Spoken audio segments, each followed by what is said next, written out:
Hello and welcome to the first week of English 3010, in which we're going to be covering the readings, the assignments, and some of the questions that you might have regarding the first project of this semester. First, we're going to go over just the basics regarding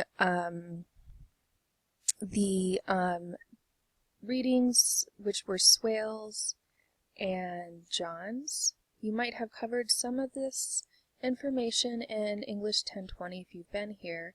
We're going to be looking at it in a little bit different focus, since we'll be focusing on academic discourse communities for the entire semester in this course. So we'll go over some of the key terms.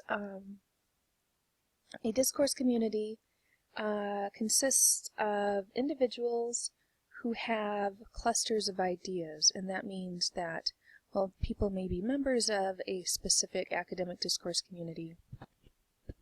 Some of the ideas or some of the focus and even maybe some of the viewpoints that they have regarding that academic discourse community may not always be completely identical, which is fine. In fact, that's preferred. So, for instance, in the English department, we have the academic discourse community of our English department, but within that department we have variations and clusters of ideas that are represented by film studies, rhetoric and composition, literature studies,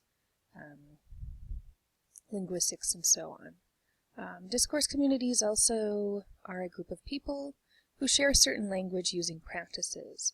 And that's something that's important to consider, especially for this project, because you will be investigating the type of language, the type of academic language that one uses to communicate. And this is going to be very different, of course, than language one would use on a daily basis. The other components to a discourse community is writing and knowledge building and writing and community building.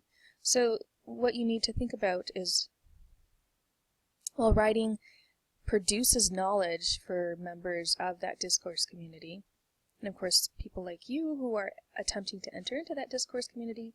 It's also used to communicate within that discourse community and create a much larger audience or community for members of that discourse community. All right. So knowledge and the notion of discourse community.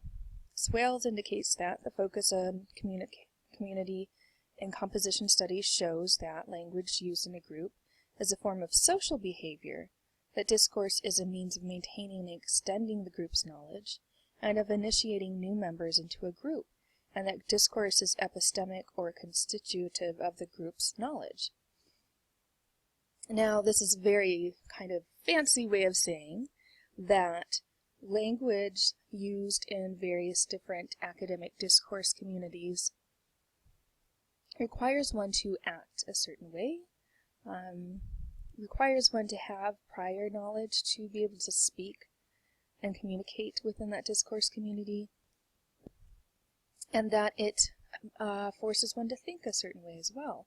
So, to give you an example, if I were to suggest that the topic of genetic cloning were to be considered, a medical discourse community would talk about genetic cloning and medical terminology and the benefits used for that type of cloning, what organs or parts of the body should or should not be cloned, and they would use very systematic and specific medical terminology when communicating and writing about that topic. If somebody were in philosophy and looking at genetic cloning, they would talk about it in a very different way. They would talk about the ethics of genetic cloning. They would talk about rights of the cloned material and possibly rights of cloned individuals and religion and politics and all these other issues. So the language, the social kind of viewpoints and belief systems of these two different discourse communities, the medical and the philosophy discourse communities, make them think and see that topic in very different ways. And so it's also your job to consider how is it that your academic discourse community views the world, views knowledge, views information, views communication, and how that might cause members to have to think and act and respond in very specific ways.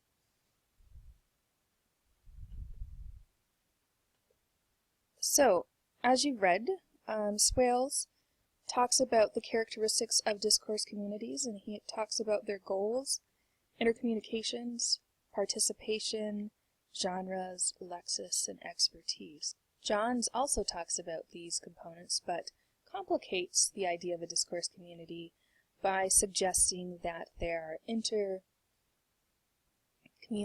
communities within discourse communities, and that there are various levels in which more than just experts can interact with that academic discourse community. And so a really good example of that might be, again, the medical field, in which while you may have the doctors and the surgeons, you also have the nurses, you have the nurses' aides, you have the secretaries, you have the janitors, you have HR, and so on and so forth. And all of these individuals are working together towards common goals, sometimes use similar communication, are all participating towards that common goal, may use similar genres depending, may have some very common lexical terms, expert terms, and some expertise within that larger discourse community. So we'll look at each characteristic in more detail, and just for, the sake of clarity, we're going to stay within the medical discourse community for this analysis. So,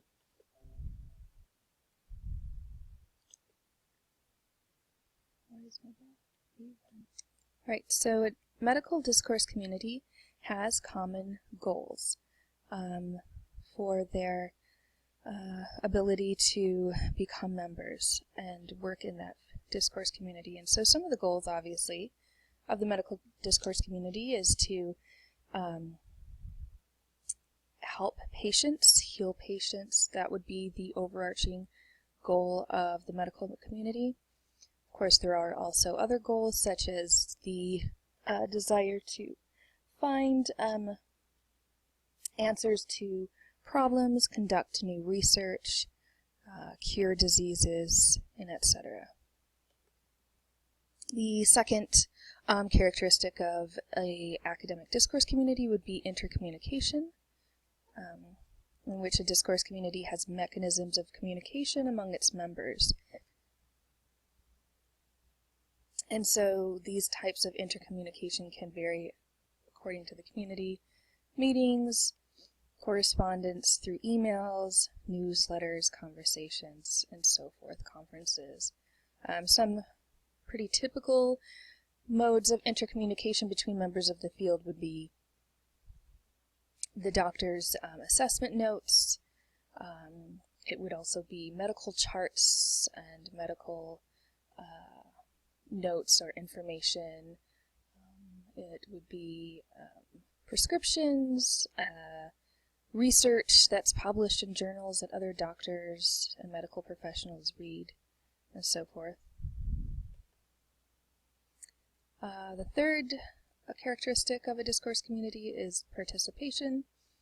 A discourse community uses its participatory mechanisms primarily to provide information and feedback to its members. Thus, membership implies uptake of the informational opportunities, and that means that information and feedback is used in some way. It's not just static. It's always changing how one interacts and participates within that discourse community. And so the fourth would be the use of genres within a discourse community. Now, for you, you might have been taught that genres are things like, movies have different genres. They have romantic comedies and thrillers and dramas, etc.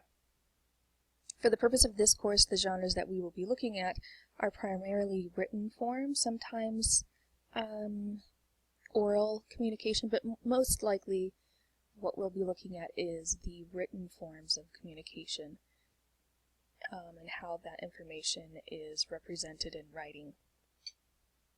And so some of the genres of the medical field, similar to the intercommunication that one uses in the medical field, and so this should come as no surprise to you that often the ways in which one communicates knowledge and information to its members is also the same type of communication used when looking at the types of genres that is used for that communication, right? So to communicate information, one needs certain types of genres that is typically used in that discourse community to communicate that information in written form.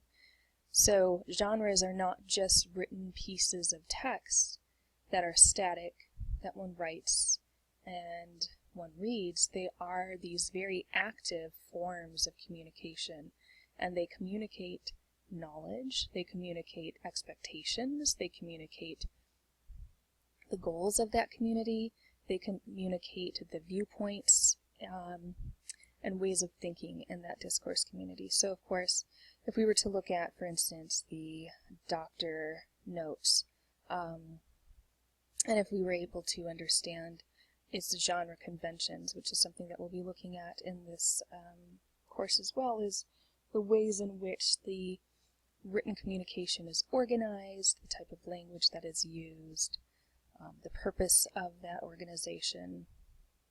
In language, you'll see that there's very specialized terms in language used.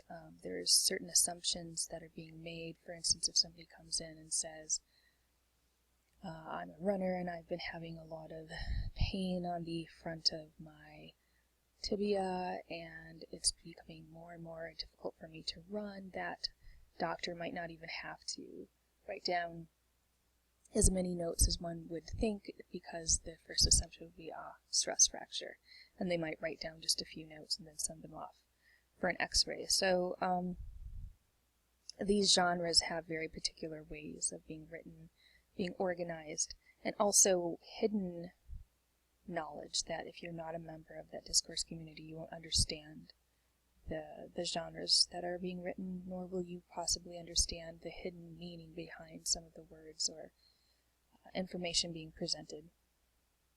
In medical research journals, there's a very specific way in which one has to organize their manuscripts and the format that they have to use and the references that they should be using. These are all different types of genre conventions that the academic field will use and that only members in that field will fully understand. The fifth component to the discourse community is lexis, and this is just a very fancy term for the language that one uses in this discourse community. And these discourse communities, when they are academic, have very specific and very complicated language or lexis that is being used. And this shows to those who are in the discourse community that the person that they're communicating with is an actual member of their discourse community. So if you're not able to understand the communication and the lexis being used, then it's very quickly an indication that either you're just a new member or you're not a member of that discourse community. It's also used to cause ease for communication. So, for instance, some of the lists of the discourse communities would be, for instance, in the medical field, NPO. And if you were not in that discourse community, you wouldn't know that it means nothing by mouth, right? Or that a D-cube is the tunneling and breaking down of the skin into the muscle area. And so these forms of communication, the lexis, provides one with the level of expertise. And if you do not have that expertise, you can't communicate effectively, you can't participate effectively, you can't engage in